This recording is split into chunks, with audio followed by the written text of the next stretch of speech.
Honey, you're getting paid to wake up in Dubai on a Monday. What kind of stress are we talking about exactly here? Matter of fact, you're getting paid in your sleep.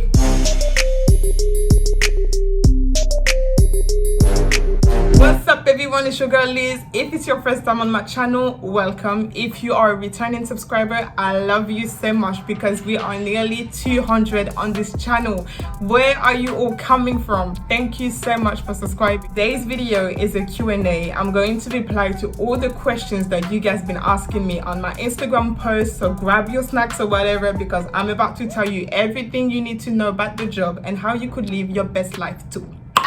One more thing, this video has French subtitles available for you guys because don't forget that I'm teaching you a new language for free. Pour vous mes Frenchies, n'oubliez pas que cette vidéo est sous-titrée en français, vous savez déjà, donc activez-moi les sous-titres si vous en avez besoin, okay?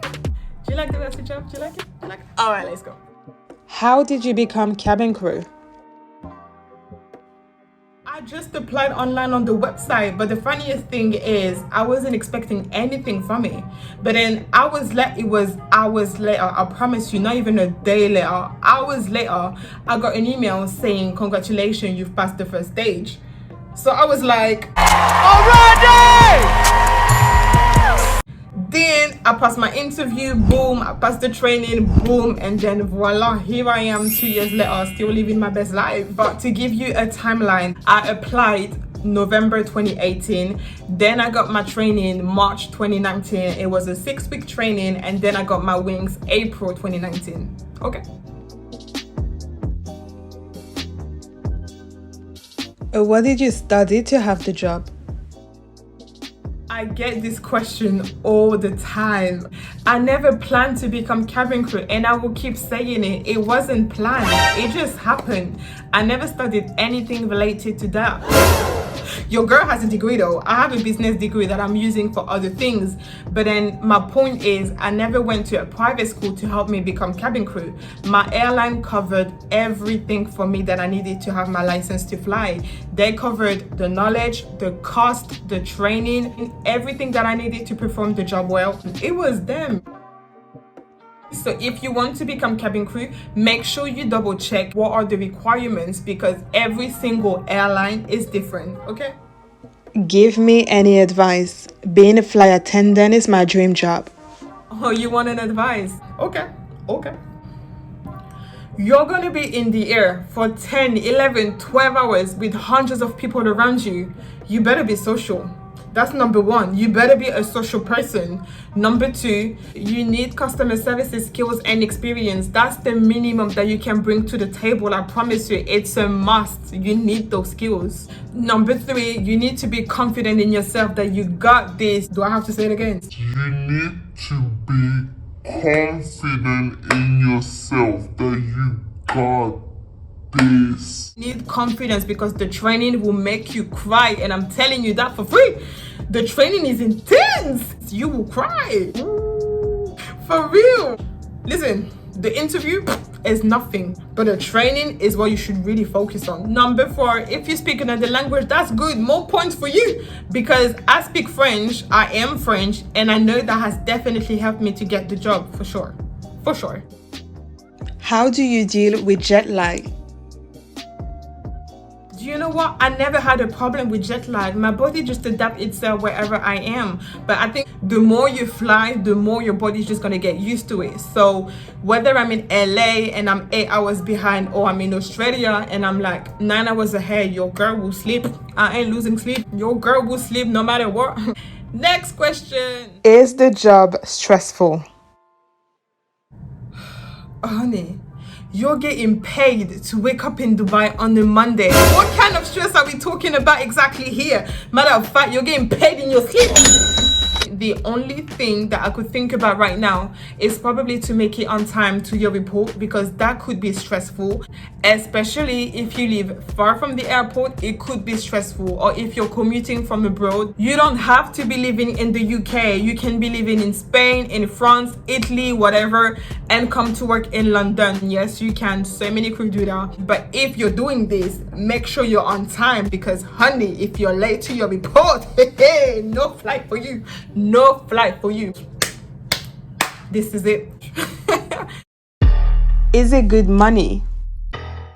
It's okay, but it could always be better. At the end of the day, we're traveling for free all around the world.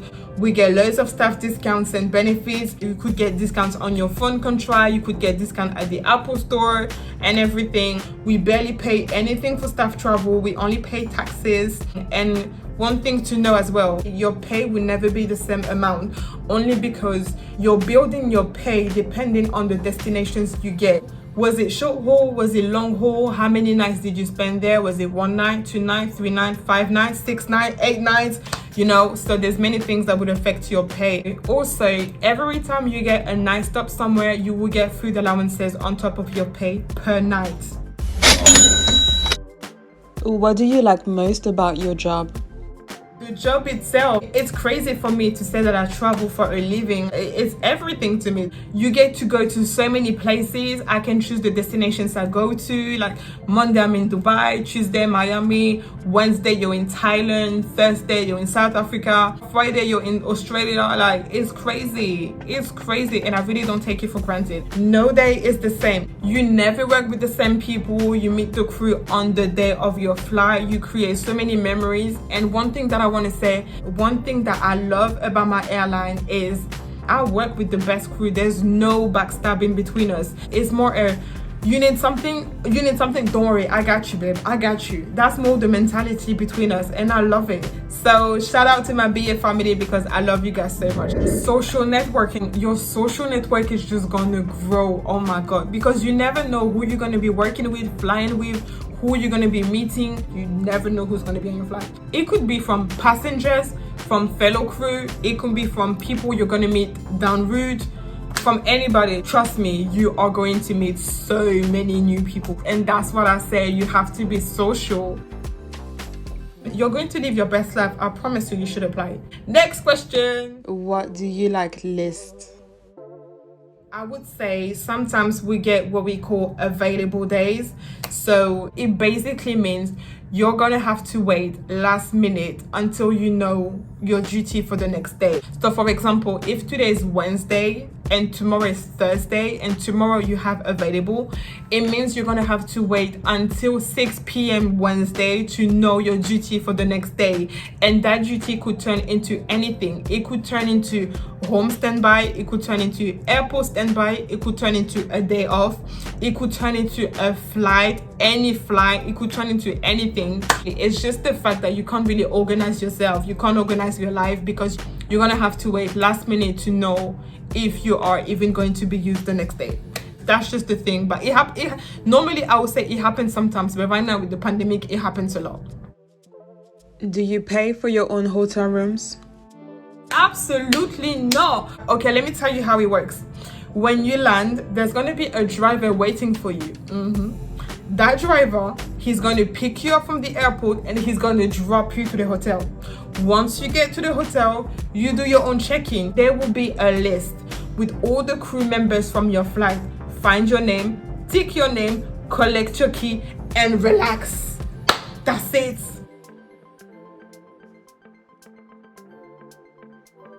Now, as you can tell, I'm filming right now in the hotel room. Let me show you.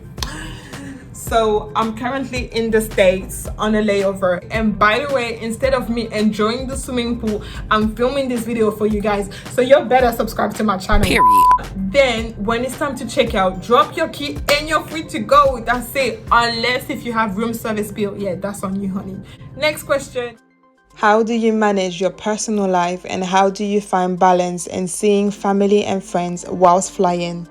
You basically have to plan your life around your roster. The job is nothing close to working a Monday to Friday 9 to 5. It's none of that, because you're going to be in and out of the country every single day. So everything you do in your personal life needs to be around what your roster is saying, because there's no choice. You're going to receive your timetable roster is the same thing, probably 15 to 18 days before the next month, right? The roster is your key to everything. As soon as you get it, this is when you can plan. We get a minimum of 9 days, days off per month. I think it's 9 of 10, I can't remember. That's minimum. Like, it's illegal for us to go under 9 days. So at least we get 9 days. From those 9 days, this is when we can start organizing our life. But you wouldn't be able to know it if you don't get the roster, basically. Then if you have special events like birthdays, weddings and everything, you just have to place mark on how you're going to book them. Or there's always annual leave anyway. You could always book an annual leave day. There's different ways to place mark if you want specific days off, like booked in advance. There's ways to get them. Or it's like Christmas, there's ways to get Christmas off. You just need to place mark. Like for me, for example, I've never missed Christmas. I've never had a problem. I don't think I've missed any wedding or birthdays. I've always been there because I don't know, maybe I've just been lucky, I don't know. Even though you're flying, trust me, you will have plenty of time to do whatever you have to do. Trust me, you just need to find your own routine and see what works for you. People think I'm never home, but I'm in London more than you think, honey. I really hope I'm making sense, but trust me, you'll be fine. Next question. Do you ever get scared during takeoff? Oh no, are you kidding me? I'm excited to leave the country. Plus, God is with me, so why should I fear? I know that's right! Before I had the job, I used to be scared of flying, and then when I applied, I was like, girl, remember you're scared of flying, what you doing? But then I was like, hey, you got this, remember? You got this, Period. Girl. And I fly full time, so the plane is really my environment. You're gonna get used to it very quickly, trust me. Imagine if you're flying and the flight attendant, she's scared for her life, but she does that every day. How would you feel? And even if there is an emergency, we get trained to deal with them. That's why we have exams every single year. That's why we call it recurrent, to help us refresh our memories with any situation that could happen on board. Can you make your way up in the industry?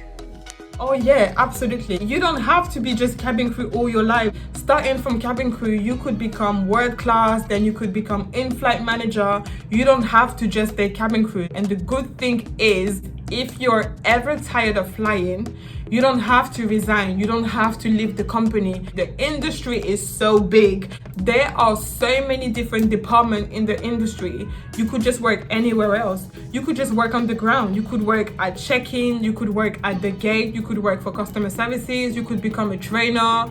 So, and the good thing as well is you don't have to be full-time if you don't want to. You could be part-time as well. You don't have to be full-time to be cabin crew. So, yeah.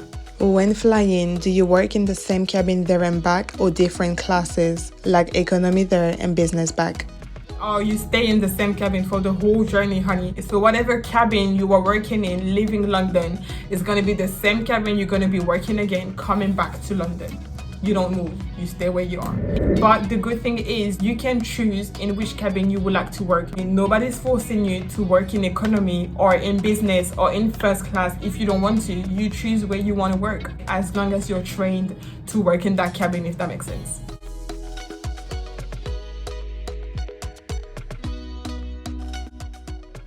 Are you allowed to shop at duty free before a flight? You just started work and you already want to shop? Leaving London is a no. No. There's no time for that. You go straight on board.